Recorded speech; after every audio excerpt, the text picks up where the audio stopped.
Hello everyone! My god, it's hot! Let's go back to Northlands. Let's build something cold and nice, where we can all just cool off and chill out. Welcome back to Planet Zoo and Northlands National Park. Today, we're going to be building a Timberwolf habitat.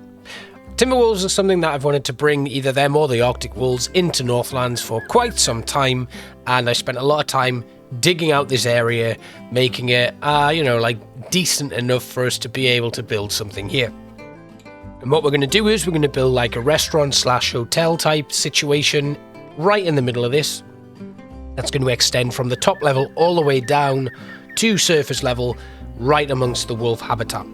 They've got a nice little cave at the end of that lake there. We're going to have to make something out there that they can actually traverse across to be able to get up there and go to sleep. And then we're going to fill the rest out with a nice forested area. The total size of this habitat's about 10,500 square meters. Once we've got everything into it though, it only tops out at about 3,500, so we eat into a lot of that as we reduce the size of the traversable area that the wolves actually have. Over here, we've got a nice waterfall that's going to come in, just showing you our lead wolf at the moment, Shaq. You can see how much square meterage that they've actually got at the moment now, after we've reduced the general size of it. It did used to extend up past where the waterfall's going to be, but it doesn't do that anymore, and we've managed to actually make it a lot smaller, and despite that it still looks pretty vast and pretty huge. So I'm really excited about the amount of space we've got here, because again it gives us a true representation of the natural habitat of these wolves. So without further ado, we're going to dive in and develop this flat empty land into something really well fleshed out and lived in, looking like a nice natural landscape that has been carved out and we've come into it and put a hotel in it. Let's dive in. I hope you enjoy the video, guys. So the first thing I wanted to do was just make sure that I was building everything on a nice even level, which meant we needed to adjust the main building, which is why I've got these foundation flooring pieces in at the moment. I want to match it up to our main road going along here, and then we start putting in our path. I played around with the paths a little bit, but I decided that I wanted to put in like a mock elevator on this top level going right the way down to the bottom, which meant I had to do a path that would loop all the way around so that guests who weren't using the restaurant could come down to this level and view the wolves in their natural habitat at this nice entrance area here. We're moving into the lifts now, which is going to make a nice long shaft going all the way down, and then we're going to decorate them internally. I did a lot of the internal decorating before I put the external of the building on. It just made life a lot easier, although I'm still not happy with how that all came about, so you're not seeing a lot of it in the video, and I'm going back to an old method of you seeing the actual build pop into place. I didn't put a lift in here to kind of make up the structure. I just left the shafts in there with nothing in place. I could come back and do that, but I thought for what little you're going to be able to see of an actual lift in there, there was no point. And because we don't have animated lifts that move up and down, there's absolutely no point whatsoever in doing it. So we just made these wall pieces, and then there we have it. We've got our full lift shaft in place. I think it looks really cool. You're kind of getting to grips with the kind of architecture that we're going to be using here, which is going to be a mix of metal, white plaster, stonework and wood. We're using these girders again to just frame everything. This is our restaurant that we're working on, and we're just making sure that there's no like intrusive joins and clipping issues going on throughout. And then again, we duplicate these walls, move them across so that guests are going to be able to see the chefs at work, and then just making slight adjustments. And here's the rest of the exterior of the building popping into place. I think it looks really cool. It's got this industrial feel to it that really contrasts with the rest of the natural landscape, and I just really like that. It's very Scandi, and I took a lot of inspiration from some of the hotels and stuff that they've built up in the fjords, where you can gaze up and watch the aurora borealis and see the northern lights from your own personalized like glass covered bubble that you can then sleep in. I think that was really cool, and it was a big inspiration for me for this particular habitat. Now it looks nothing like them, but I took the inspiration for that and decided that this was how we were going to run with it. I'm not entirely happy with the structure of the building, and I wasn't when I first put it in place. But once I'd finished the rest of the landscape, I thought this actually does look really good and they sit really well together. Putting on our doors for the lift now after you've seen us doing a little bit of interior decoration. And because there's not a lot to the inside of this building, it is literally just a pathway. There's not a lot of interior decorating that we can actually do. We've put some nice light fixtures in and a couple of like grasses coming out of the walls and things, which I thought was really cool. But other than that, there's not a lot to it. I'm okay with that though, because this habitat's not about the building, it's about the wolf enclosure itself. So just finishing off these doorways, and then we'll be doing a little bit of interior decorating, which you'll see, and then we'll move on to the meat and potatoes of this, which is the whole habitat itself, which I had a lot of fun making. So just a few buttons to put on the lifts. Got to make them look like they can be used if we're going to actually put them in there. And then we'll move on to some further interior decorating. And it's just going to be bits of signage and stuff. We're going to be using the New World Wolf signs a lot. They're just going to be sunk into the timberwork, and they sit really nicely against the other coloured wood in the build itself. So happy to put those things in, and then another couple of bits and pieces here, there and everywhere as we move down through the levels of the build. I wanted to close off these toilets basically and put actual doors on them. Obviously when guests use them, they're just going to clip through the doors, but we can suspend our belief for this one little thing, I think. This was a little bit fiddly. I think I've actually messed up the rotation of the axes on this build, which is a bit of a shame. It did make everything a lot more difficult. So other parts of the build, we eventually managed to get the axis sorted out, and it was okay. Even resetting to the world axis continued to cause me problems, so that didn't help at all, and things just became very difficult. Another reason why I was so glad to kind of get this build out of the way, but also negatively impacting it is that I was getting so frustrated with the actual build process of it. I don't think it turned out as well as it could have, but happy nonetheless, because the finished build I think is excellent, and I'm really excited for you guys to see the end of this one. A few more toilet signs on there. It's a shame that we don't have singular male and female toilets, but that's not an issue really. They can just be, you know, a mixture. I just wanted to kind of highlight them in a certain way. Anyway, ATM's going down because we don't have enough of them throughout the zoo, and I'm just going to make these a different colour to the usual ones. The other thing I want to do is kind of go back through the zoo and just make sure that everything is functioning properly, because we are kind of hemorrhaging money a little bit, and we're having to rely more and more on selling exhibit animals and things like that. Getting a lot of refund requests and stuff, which is a little bit of an issue, and the staff could also do with a little bit of a development, like in terms of training and making sure that our staff areas are a little bit better. So I'm going to do a little bit of zoo management in the future, because we also don't have everything labelled again like we used to. So yeah, anyway, back on with the build. We're doing some lighting, just making sure that we're going to have this place looking nice and cozy when everything's dark and you can just see this glowing building in the distance, and it's somewhere to aim to go to when it's dark, like that sanctuary coming in front of you, like when you are exploring and you see your campsite right over that horizon, and it's just that extra push you need to keep going. Conservation stuff coming in. Gonna have these on this side as well, again boosting the education rating for our guests, and then more lights throughout. Just want to make sure it's just well lit throughout the actual building itself, and then we'll do a nice touch-up episode where we put in a load of different lights and stuff. We're almost finished with like this section of the whole zoo, so I'm going to put a few smaller habitats in that are a little bit more basic as we go around here, and it eventually all links up to the main entrance of the zoo again. And we also need to think about some new transport as well. That's something for another episode. Talking a lot about future stuff and not a lot about this build itself. Put in these lights, and then I wanted to put in a little bit of greenery, because I really like the idea of having some like planters growing through the actual stonework itself. I did play around with a few different ideas, but I kept coming back to these because I really like these. I think they're so cool, and when they're framed with these girders, it's just a really nice effect, one that I really like to use, and I'm pretty sure I've used it somewhere else before, but I can't remember for sure. And then a little bit of wood paneling there just to add more contrast. I'm all about these different textures and stuff and playing around. I tried this green barrier in here, even removing the wood wall, and it kind of worked.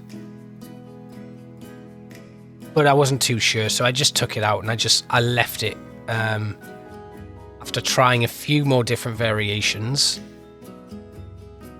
Eventually got it to work. Next thing, we're going to put in a few different lights up here. Probably one of the fluorescent hanging lights. Tried a few different things with hooks and stuff like that, but nothing seemed to work out well enough.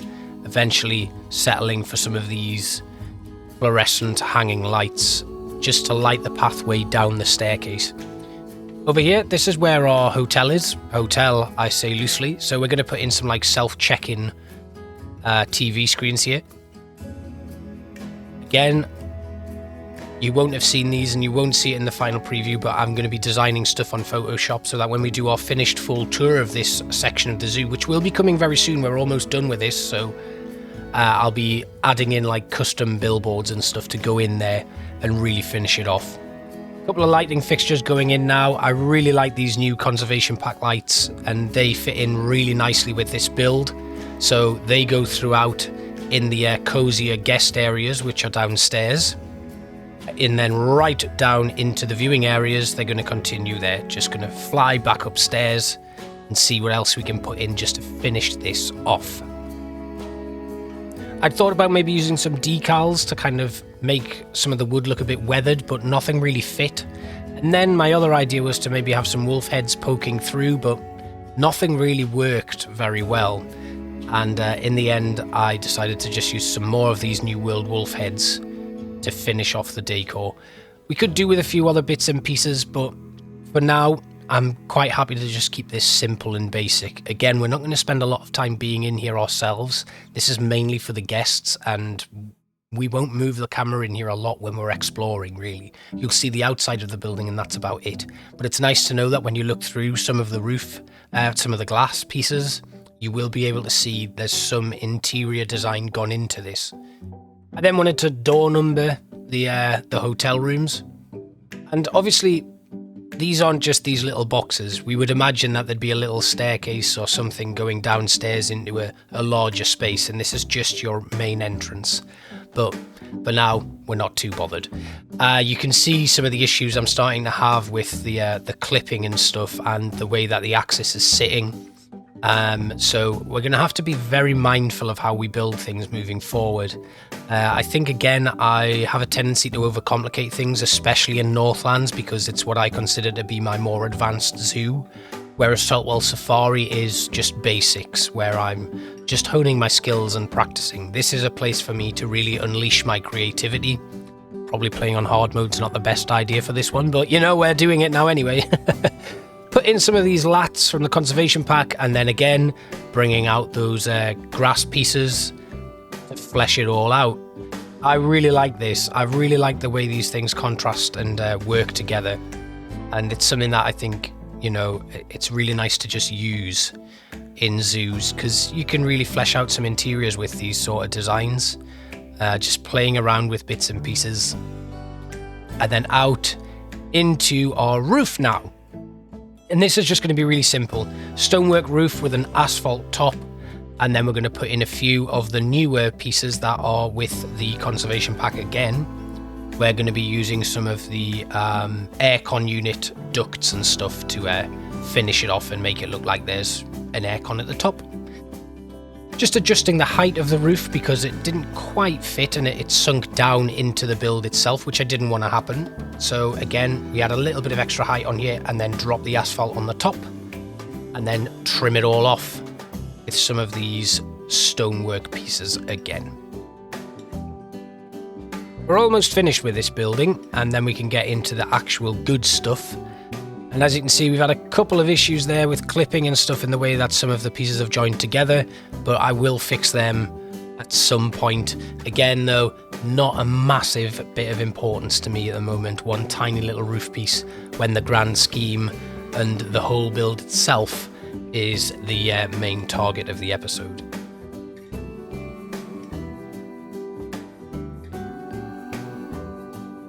But now that our ventilation duct is taking shape, we've got another small one here.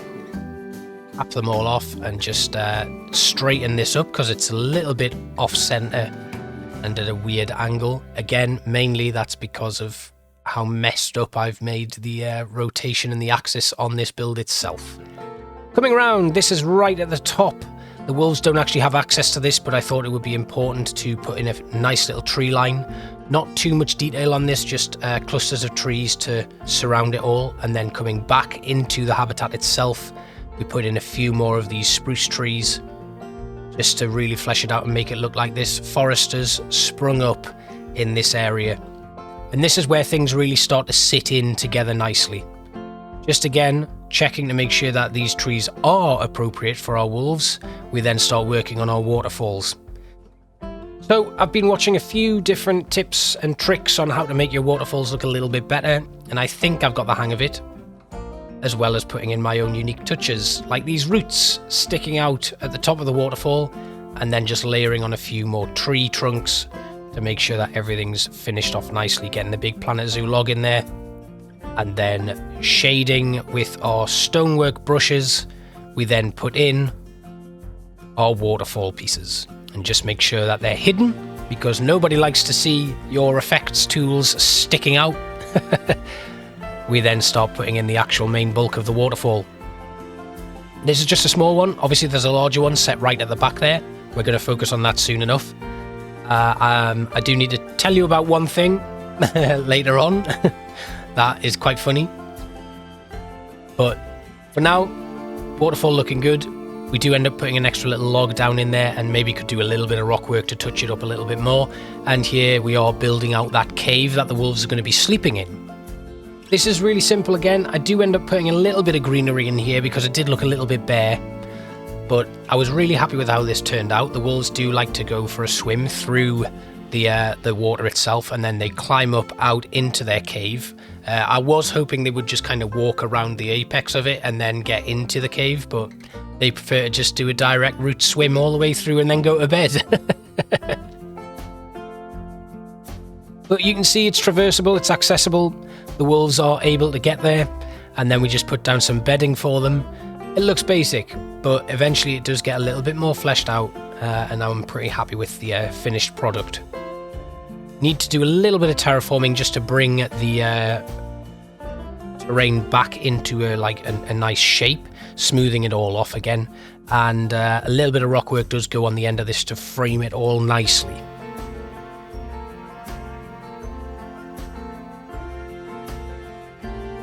Moving on, we take our brushes that we made in that mini-sode a while ago, and then we start using these to incorporate some nice foliage into the terrain itself. The thing that I really like about the Timberwolves is you can cover their entire habitat in terrain.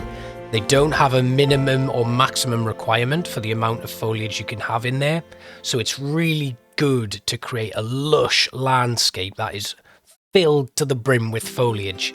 And that really helped with this habitat, because a lot of the rock work on the sides there looks pretty dull and boring, and it needs that foliage to bind it all together and make it look like a really nice tangible thing, something that you could really visualize and really see that this, like, it's almost like it was an old quarry base that has been restored and we've put plants in and just let everything grow back.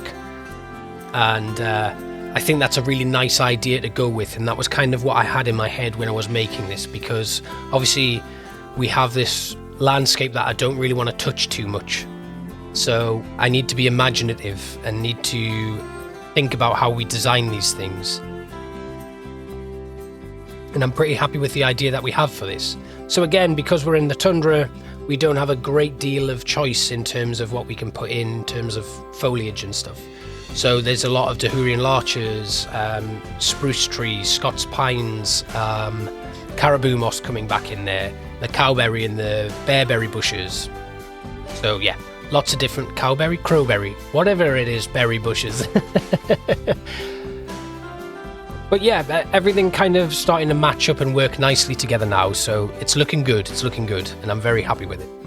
Again, we bring in some of the mosses, sink them right into there, and then again painting with our terrain brushes just to make sure that there's a nice kind of blend between everything. And that's just kind of like a basic little showcase of how we do it. Obviously, I've done it throughout the habitat, and this is the thing I meant to talk about. I really like the idea of having this fallen tree in there. The only problem is when seasons change, the colour of those leaves change, like it's a natural growing thing and not a tree that's fallen down. So it's just grown out the side there like that. We're working on our big waterfall now, and as you can see, the water at the top here gets dirty because there's no water treatment plant that feeds into it. Luckily, the water where the wolves have access to has water treatment, so that's fine. But the rest of this is going to need work, so I'm going to need to make some sort of treatment plant nearby to make sure that that water does not go dirty all the time, and I have to keep replacing it every 3 weeks. So you can see here we're still seeing patches of this waterfall and like the actual emitters from the effects, but we do cover them up later on with logs and plants and stuff like that. I really like how this waterfall turned out. I think it's probably been one of my favorites that I've done. I just think it looks really refreshing and natural, and everything kind of worked with it, which I was really impressed with. And again, it's like, again, that skill development in Planet Zoo. It can be hard to come by, but it's incredibly rewarding once you've practiced enough. And I had a lot of fun doing this one. This habitat in general, I had a lot of fun building. It's frustrating as it was at times. Like moving this waterfall right now. And then we just sunk everything in a little bit to hide our emitters, and it's looking good. Now we need the bottoms for the waterfall to go in, and we eventually pad this out with some mist and some foam flying off towards the direction that the river would be travelling.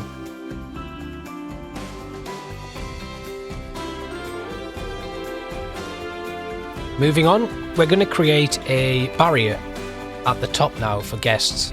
And I wanted to use some of the Asia stone, so we put these into place like so. And then carried on moving it around.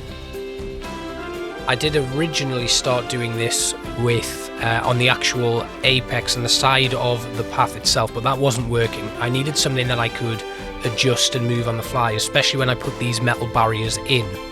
So we did this one piece, and then we used that to create the rest of the barrier. And this goes the full length of the entire walkway. So it took a lot of time, a lot of adjusting. And as you can see, as it looks over into the habitat, it doesn't look great. So this is where we had to adjust the actual rock surface that we'd created right at the beginning of the build before you even saw this video begin. But I always knew that was going to be something we'd need to do, and it was something that I was prepared for. So all of this was just about adjusting and creating new pieces of wall from the main piece, and happily it did not take me as long as I thought it was going to take. I always get a bit nervous when I'm playing around with uneven paths that have like just ever so slight adjustments in their curvature, because it leads to stuff where you're kind of scrambling to try and make sure that a join happens, and you could have made this entire wall structure to find that right at the end something doesn't fit right.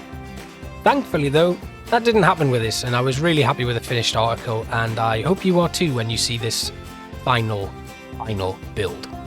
So I've done a little bit of foliage design here on the side of the rocks just so that you could see basic stuff, and we're going to show a little bit of me decorating out some more foliage here. So we just wanted to make it look like there's a quarry basically where I live called Watergate Forest Park, and they turned it into a nature sanctuary after the quarry operations stopped, and they let nature reclaim it basically. There's a huge lake in the middle, but everything's just been left to grow and grow naturally, and what you're left with is, over the years, the grass and the bushes and stuff that have grown through the tiniest cracks in these rocks. They've just expanded massively, and there's this wonderful like beauty of it. So I wanted to recreate something like that, where you've got these this stonework, and nature has just kind of forced its way through because it always does find a way. They weren't wrong when they said that. Life finds a way.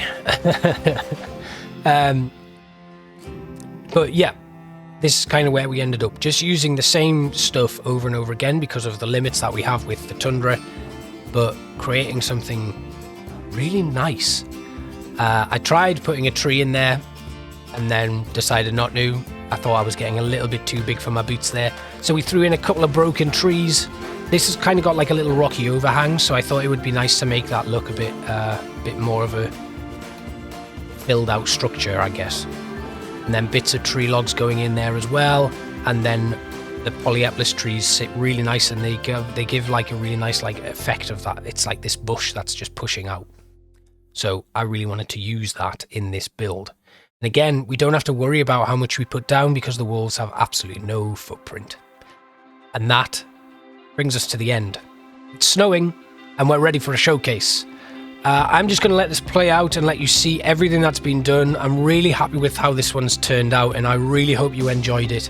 I'm sorry it takes me a little bit longer these days to get these videos out. I don't have a lot of time for creation and stuff, but I'm still planning to continue going ahead with Planet Zoo stuff because I absolutely love it. It's been really nice to come back to Northlands and do this. Anyway, thank you again for watching. I hope you enjoyed it, and I will see you for the next one.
Okay.